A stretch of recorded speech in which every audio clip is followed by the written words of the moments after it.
Assalomu alaykum hammaga. Bugungi mavzumiz nafas olishning mohiyati, o'simliklarning nafas olishi.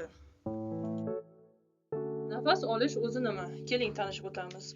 Nafas olish oziq moddalarni hujayrada parchalanishi natijasida hayot uchun zarur energiyani ajralishi.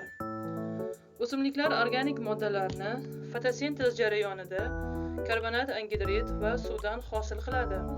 Organik moddalar nafas olish jarayonida parchalanadi. Hujayralarning funksional faolligi ortishi nafas olishning kuchayishiga olib keladi. Organik moddalarning parchalanishi va energiya hosil bo'lishida kislorodning ishtirokiga ko'ra ikkiga bo'linadi. Aerob va anaerob organizmlar. Keling, aerob organizmlar bilan tanishib o'tamiz. Aerob organizmlar organik moddalar parchalanishi kislorod ishtirokida bo'ladigan organizmlarga aytiladi. Masalan, o'simlik, ko'pchilik hayvonlar va zamburug'lar va bakteriyalar aynan aerob organizmlar hisoblanadi. Ushbu rasmlar bilan tanishib o'tishingiz mumkin. Demak, aerob organizmlar ifodalab o'tilgan. Videoning mana shu qismida kanalimizning rivojlanishi uchun obuna bo'ling. Izohlarda mana shu darsliklar. Keling, videoning mana shu qismida kanalimizning rivojlanishi uchun obuna bo'lib qo'ying.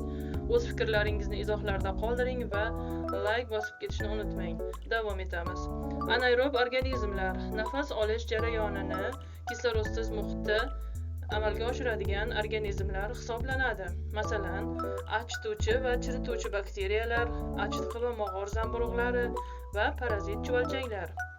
Gaz almashinuvi nima? Nafas olish jarayonida kislorodni qabul qilib va karbonat, angidridning ajralishiga aytiladi. Tirik organizmlar kislorodni qanday o'zlashtiradi? Keling, bir qancha misollarda tanishib o'tamiz.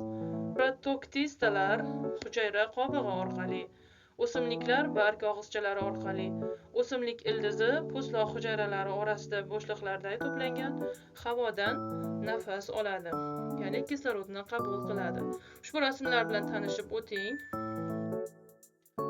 O'simliklarning nafas olish jarayonida qanday o'ziga xosliklar bor? Keling, tanishib o'tamiz. Birinchidan, organik moddalar hosil bo'lmaydi, aksincha parchalanadi. Ikkinchidan, nafas olish uchun yorug'lik talab etilmaydi. Uchinchidan, o'simliklar kecha-yu kunduz nafas oladi, xuddi boshqa tirik organizmlar singari. Kunduzi nafas olish va organik moddalarning hosil bo'lishi bir vaqtda kechadi. To'rtinchi, o'simlik fotosintezdan ajralgan kislorodning bir qismi bilan nafas oladi, qolgan qismi barg og'izchalari orqali atmosferaga ajratilib yuboriladi. Ushbu rasmlar bilan tanishib o'tishingiz mumkin. O'ylaymanki, sizning xotirangizda aynan o'simliklarning nafas olish jarayonlari juda ham yaxshi saqlanishiga yordam beradigan rasmlar hisoblanadi. Davom etamiz. Yosh va qari o'simliklarning nafas olishidagi farqlar bormi? Albatta, o'simlik yoshiga, turiga, yashash sharoitiga bog'liq. Yosh o'simlikda nafas olish kuchli, qarisida pasayib boradi. Masalan, tinim holatidagi urug'da juda ham past bo'lar ekan nafas olish. O'simlik o'sadigan muhitda mineral moddalar ko'paysa, ildizlar nafas olishi kuchayadi. O'simlikni yosh barglari o'sgan sari nafas olishi kuchayadi, barg o'sishdan to'xtasa, susayadi. Quruq urug'lar sekin nafas oladi. Ular unib chiqqandan keyin o'sishi davomida nafas olishi bir necha ming marta oshadi. Albatta, faol o'sish davrida.